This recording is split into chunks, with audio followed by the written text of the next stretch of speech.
sue fatti sane tacenti, quia sin definemis ideas vocem tolum, quia populi sine speciminibus servi eran per secula.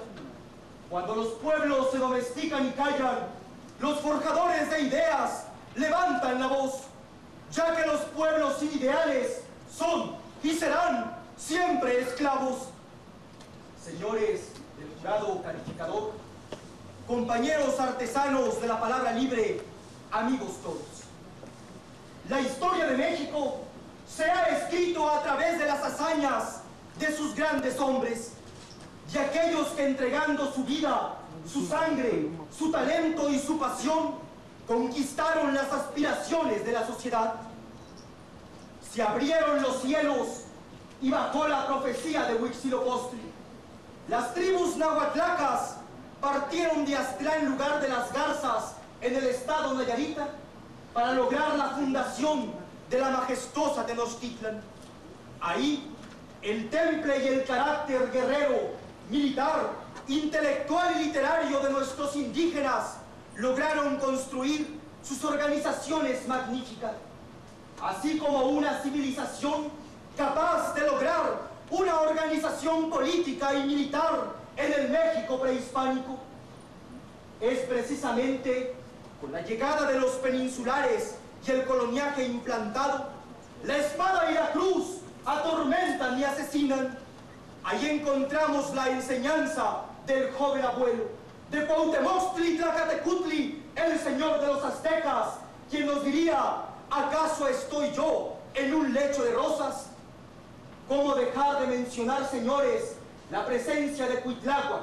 ¿Cómo dejar de mencionar la presencia de Xicoteca, Naxacayat, la presencia de Nexahualpilli, que fueron capaces de establecer la sangre azteca que jamás se doblegaba? 300 años de coloniaje fueron el azote y el pan de cada día de los indígenas mexicanos. Sería precisamente el ideal de libertad lo que construyeron las conspiraciones de Valladolid y la conspiración de Querétaro. Ahí, el ideal libertario de Miguel Hidalgo y Costilla, que mencionaba que México vivía en el país de las desigualdades sociales, o bien, como lo mencionara Morelos, el siervo de la nación, el país de la indigencia y la opulencia. Sería precisamente en Dolores, con aquellas campanadas de libertad, donde inicia la gesta libertaria. Sería el pueblo campesino, indígena y analfabeto quien lucha por la independencia de la nación. ¿Cómo dejar de mencionar la presencia de Josefa Ortiz de Domínguez, de Allende, de Aldama, quienes encabezaron la lucha insurgente del México de aquella época? Es precisamente tras grandes vicisitudes y por méritos propios de nuestros hermanos mexicanos que se construyó la gesta por la libertad. La sangre mexicana ha sido la herencia palpable de la valentía y gallardía de nuestros héroes y de nuestros próceres, porque la sangre mexicana es una estirpe de linaje real, una estirpe de guerreros y una estirpe de paladines de la libertad. Ante estas circunstancias, el ejército tregarante entregaría la libertad en 1821, dando paso a una nueva etapa histórica para la nación mexicana.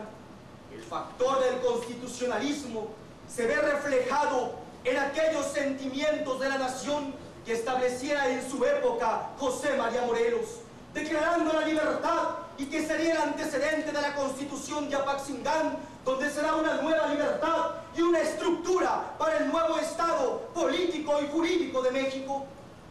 Ante estos factores, encontramos las luchas antagónicas entre centralistas y federalistas, entre liberales y conservadores, que trataban, señores, de lograr una nueva etapa histórica para México, una nueva libertad para los mexicanos y acabar con la pobreza y la desigualdad que todos vivían.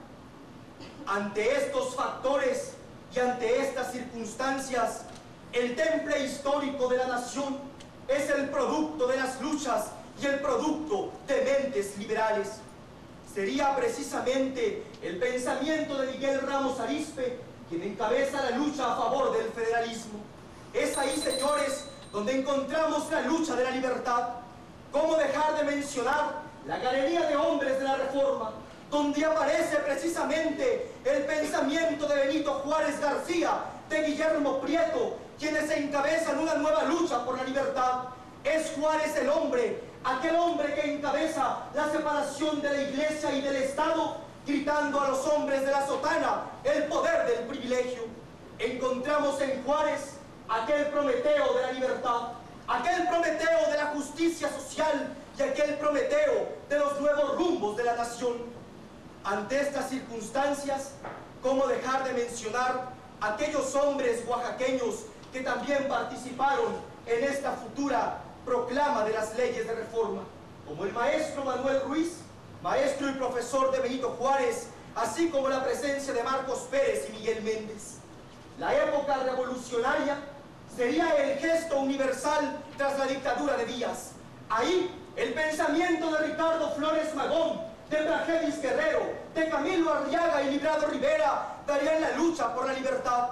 Los obreros y los campesinos se organizaban en Bellavista, en Río Blanco y en Cananea. Precisamente las luchas obreras y campesinas por el sur, Emiliano Zapata y su ejército. Las huestes villistas por el norte también defendían la nueva estructura que el país requería. A la muerte de Madero, precisamente Venustiano Carranza convoca a la Constitución del 17. Ahí, las voces de Esteban Vaca Calderón y de Félix Palavicini fueron la galería tronante del constituyente del 17, donde surgen las garantías individuales, los derechos sociales y los derechos humanos, que fueron el legado más preclaro que nos pudieron legar los constituyentes del 17. Hoy, los nuevos forjadores de nuestra revolución deben encaminarse en el pensamiento de la juventud. Y los jóvenes, como hombres que trabajamos, que amamos y pensamos, debemos ser una contribución